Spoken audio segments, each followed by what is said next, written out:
Hello friends, welcome to our series Compliance and Strategic Hacks for the Startups। आज हम जिस topic के बारे में बात करने वाले हैं वो टॉपिक आपके दिमाग में बिजनेस को शुरू करते वक्त सबसे पहले आता है। Guess what the topic is? The topic is choosing the right company structure for your business।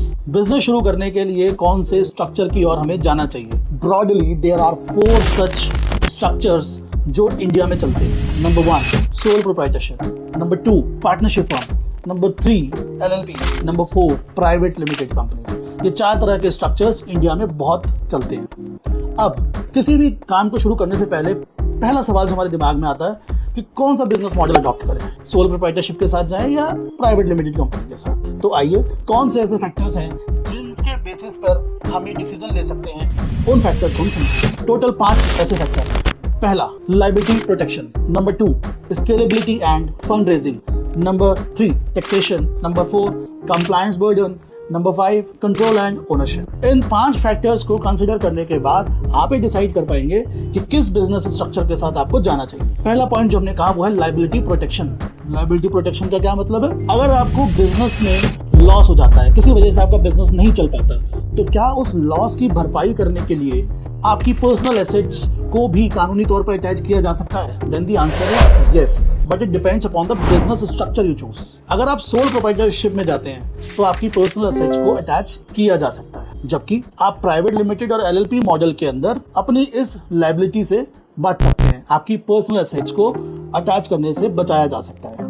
That clause is called liability protection। तो अगर आप चाहते हैं कि आपके बिजनेस मॉडल से आपको लायबिलिटी प्रोटेक्शन मिले तो आपको जाना चाहिए LLP और प्राइवेट लिमिटेड की। Second point was scalability end fund raising. अगर आप चाहते हैं कि जो आपका बिजनेस मॉडल है उसे आप एक बड़े लेवल पर स्केल करना चाहते हैं, आप चाहते हैं कि बिजनेस के अंदर फंड्स रेज करके उन्हें बढ़ाया जाए, तो आपको प्राइवेट लिमिटेड के अंदर जाना चाहिए, ना कि सोल प्रोप्राइटरशिप और दूसरे बिजनेस मॉडल्स के साथ। क्योंकि इन्वेस्टर्स जब पैसा लगाते हैं आपके बिजनेस में तो वो प्राइवेट लिमिटेड मॉडल के अंदर ही लगाते हैं और बदले में आपसे शेयर्स लेते हैं। प्लस अगर मैं स्केलेबिलिटी की बात करूं तो स्केलेबिलिटी के अंदर भी प्राइवेट लिमिटेड कंपनीज आपको एक एज देती हैं। एग्जांपल के तौर पे जब जोहो कंपनी बनी थी तो वो एक प्रोप्राइटरशिप कंपनी बनी थी, लेकिन जब उन्हें स्केल करना था उस वक्त उन्होंने उसको कन्वर्ट करा के प्राइवेट लिमिटेड कंपनी बनाया।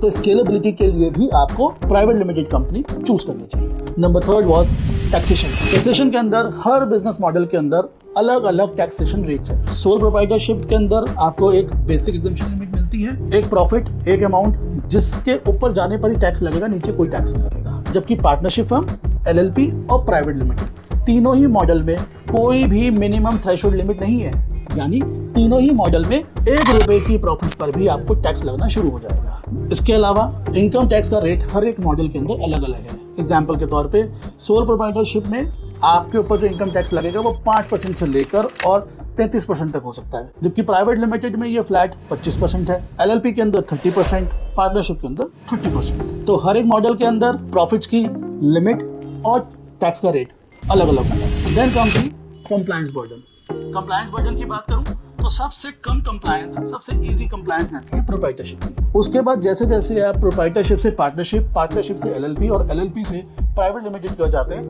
आपका कंप्लायंस बर्डन बढ़ता जाता है। Private limited being the most compliance oriented structure, यहाँ पे आपको कंप्लायंस ज्यादा मैनेज करना पड़ेगा और प्रोप्राइटरशिप में सबसे। Then comes control and ownership. अगर आप चाहते हैं कि बिजनेस का पूरा कंट्रोल आपके हाथ में ही रहे तो sole proprietorship is the best model for you. इसी की जगह आप चाहते हैं कि बिजनेस के अंदर रोल्स रिस्पॉन्सिबिलिटी सबकी डिसाइडेड हो, सबकी डिफाइंड हो, तो आपको जाना चाहिए प्राइवेट लिमिटेड स्ट्रक्चर के अंदर। वहां पर आप depending upon the roles and responsibilities अपना ओनरशिप डिसाइड कर सकते हैं। So all in all in 5 factors के ऊपर आप ये डिसाइड कर सकते हैं कि किस तरह के बिजनेस मॉडल में जाना चाहिए।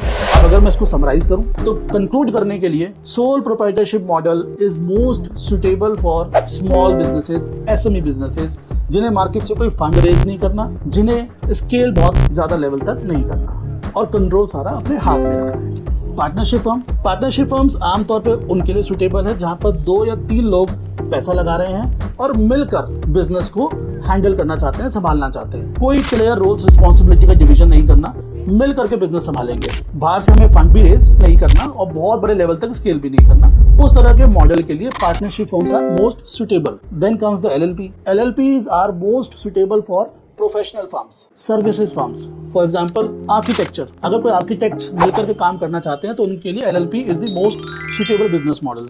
सिमिलरली लॉयर्स भी अगर मिलकर कोई काम करना चाहते हैं तो उनके लिए LLPs are the most suitable structure. Then comes the private limited. Private limited companies are suitable only for those businesses जहां पर आप स्केल करना चाहते हैं, जहां पे आप फंड रेज करना चाहते हैं, जहां पर लोगों के बीच रोल्स रिस्पॉन्सिबिलिटीज अच्छे से डिफाइंड है और basis upon those roles responsibilities हम शेयर्स को आपस में डिवाइड करते हैं। तो this is a small brief about all the models and factors to be considered while deciding on any of the business structure. इसके अलावा अगर आप कोई और सवाल पूछना चाहते हैं तो कमेंट सेक्शन में हमें लिख के बताइए, we will definitely answer your question. और अगर आपको ये वीडियो पसंद आई हो तो इसे प्लीज लाइक करें, शेयर करें और हमारे चैनल को सब्सक्राइब करें। धन्यवाद।